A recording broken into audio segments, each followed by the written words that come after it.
Reports on the romantic and some say political wedding proposal of UK Labour leader Ed Miliband to his longtime partner Justine Thornton. And finally, the front page of The Guardian shows Indian cricket idol Sachin Tendulkar, you can tell I'm not a cricket fan, celebrating his team's victory over Pakistan in the Cricket World Cup semi-final, securing them a spot in the final against Sri Lanka on Saturday. Now, you may not be a cricket fan, but I think... We've got one here, haven't we? I think we do. That's Bundeep Rangar, Chairman of IndusView, an advisory group specialising in business opportunities in India. Welcome, Bundeep. I know you just want to talk about the cricket and gloat about the cricket, but we will get to the cricket later on. There are some other matters we do need to discuss first, I think. Sure. Let's talk about Libya. Now, the fact that we're seeing these reports all week, haven't we? We've said that the rebels advanced to Sirte, the hometown of Gaddafi. That was then almost denied a day later, that they hadn't advanced. Then they were staying in Ras Lanuf and Bin Jawad. Now they're retreating back from them. And this report now saying that the rebels are actually too weak to finish the job they started. So, I mean, one way of looking at this is, of course, that the West is building up a case for moving its involvement from the air to the ground. And it's doing it in a way that has learned from the lessons of Iraq, where you don't go in necessarily with your own troops and have the risk of body bags. You train the local army.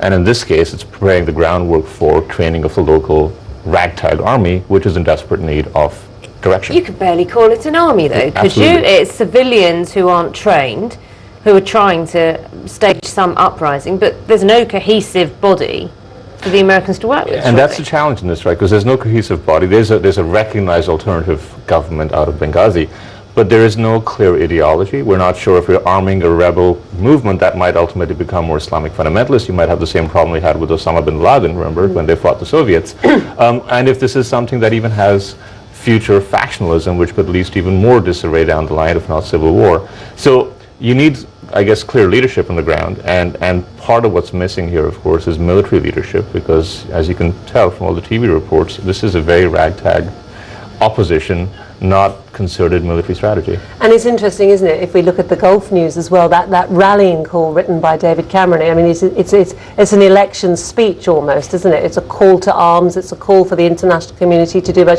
positioned in the Gulf news as well, as you say, Absolutely. Backing up that, preparing the groundwork. And if you look at the Iraq war, they had 40 countries come together in this coalition in 2000, and in Afghanistan, of course, 2003, you had 48 countries come together.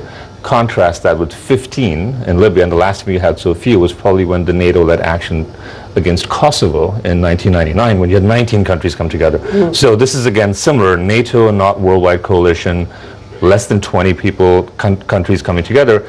So in some ways it's successful because it's not single-handed US-led regime change. On the other hand, it's not got the widespread support yet, and that's part of what I think the build-up has to be towards, to get more, especially Arab League involved. Do you think then at some point this is it's either a put up or shut up, isn't it? It's either that the coalition troops do go in on the ground, whether it's via the rebels as well, via training the rebels, or it just peters out?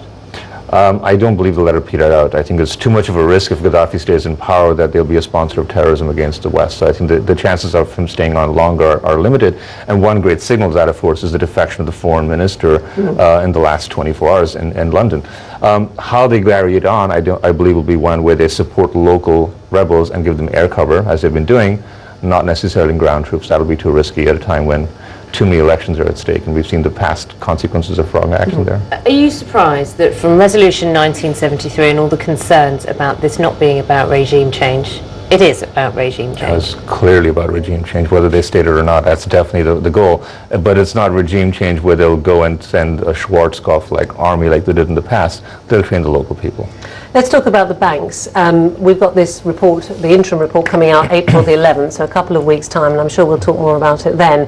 But it's really about trying to smooth everything behind the scenes, so when it does come out, everyone's happy with it. What are the chances? Slim. Extremely slim, because you've got two very opposing viewpoints. And the danger, of course, is that either it's looked at as a very kind of stitch-up that's happened at the back end, or it's seen to be airing dirty laundry in public. And to be fair, the pressures are so challenging, because on one hand you want to make the regulations more forceful. On the other hand, if it gets too much so, then banks like HSBC, Barclays, Standard Chartered, three banks which have a lot of international business, will just move elsewhere. Yeah. So that's the kind of catch-22. Also brings up the question of what the government's position will be with its stakes in Lloyds going forward. There's still no clear strategy about what's going to happen with those. Well, 48% stake in Lloyds and 84% stake in RBS. That's a huge stake. Now, they put in £65 billion into this. Today, its value is $56 billion. So not like 1/10 the value, but certainly not a profit to be made. And I believe that's one of the critical things. When it looks like their stake has greater value than what they put in, some of that public debate might change, because right now the public debate's fueled by the fact that it's taxpayer money. A lot of the execs' pay gets under a lot of scrutiny for that. And ultimately they feel the banks are responsible, which to some degree it is. To some degree it was largely the global economy and not just a Britain-specific financial regulation-specific issue. We've got the banks in focus in Ireland as well with the stress test, and again that brings into the whole the Eurozone, the sovereign wealth, and we've got the Bank of Spain now suggesting that Spain will not grow as much as it said it would. In some ways that's a story that we're thinking, yes, we knew that, we could have told you that. Yeah, and two entirely different issues, because of course in Ireland the risk is that most banks will become government-owned given the next wave of stress tests. In Spain, however, the challenge here, of course, is the prediction of deficit to GDP. And by lowering the GDP growth forecast, they've automatically, therefore, disrupted their previous predictions on what the deficit would be to the percent of GDP.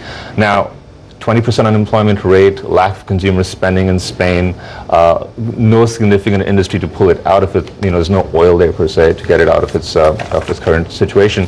Means, yeah, it's going to be a challenging situation. As long as they don't need more money in the banks in Spain, I think we still have a chance of getting through this, unlike Ireland. Let's talk about Ed Miliband. He has finally, I'm quoting the Times, finally asked his partner for her hand in marriage. There's been quite a lot of pressure on the leader of the Labour Party to do so. They've been together for several years. They do have children. We were talking about this earlier in the newsroom, and Julia Gillard, Prime Minister of Australia, isn't married. She has a partner. It seems to be no big issue about it there, but we seem to enjoy this issue in the UK. And I think in GQ magazine interview he said a while ago, she's not my wife, thank God, right? So that's a good basis for marriage, isn't it? Well, when a party wants to move to winning an election, they move away from radical fringe elements to the middle ground. You think this is political? You don't believe in true love and the romance of marriage? You think this is purely I didn't say that. I didn't say that necessarily, but I do believe it's a political statement, not necessarily more than anything else, but certainly as part of what he's doing, because he's had 2 children with her, and they've been together for years, so why now?